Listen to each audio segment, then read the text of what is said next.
Hey guys, says here there's been a revolution, and the reign of the Tsars has ended. Oh come on, I missed another one? Why am I even in this video? Well, it's not like you could have done anything. As long as there's a world war, you can't get back to Russia. Who wants to start a revolution? Dang it! Despite getting rid of Nick, Russia was still at war with half of Europe. The Germans, however, had an idea. They thought that if they helped Lenin get back, he would cause trouble for the new Russian government. So they put him on a train. Destination, Petrograd.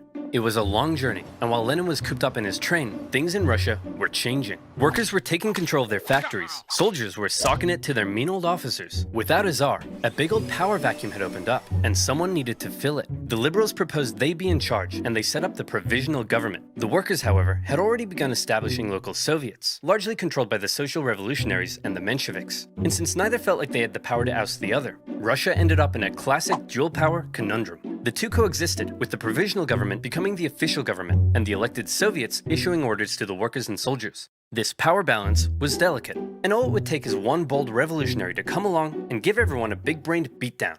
Oh boy, Lenin's coming home. I can't wait for him to see all the great things we've accomplished, and I'm gonna show him my fan art. Oh look, here he comes now. Shut up, shut up! You all suck! The provisional government sucks, the Soviet sucks, even your fan art sucks!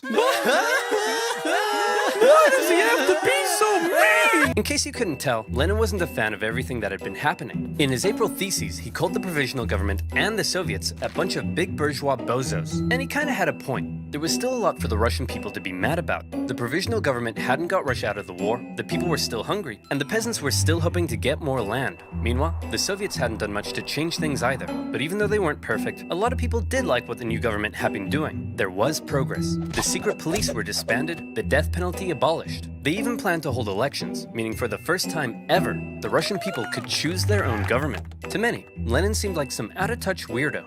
If Lenin wanted to go from whiny irrelevant zero to hunky communist hero, he'd need to shake things up a bit. So he and the Bolsheviks came up with a hot new slogan that promised to give the people what the provisional government wouldn't. Peace. Don't like war? We'll end it. Land. You want land? We'll give it to you. Bread. Hungry? Scooby-Dooby-Doo. Lenin also called for all power to the Soviets, which meant getting rid of the provisional government and having the Soviets run the place. A communist dream. The people liked these slogans, and bit by bit, the Bolsheviks became more popular. Some Mensheviks even began switching sides. But even though the people thought Lenin's slogans rocked, as long as the provisional government didn't mess up, they'd continue to support it. So let's check in on the provisional government. Oh, provisional government, you've made a big mess.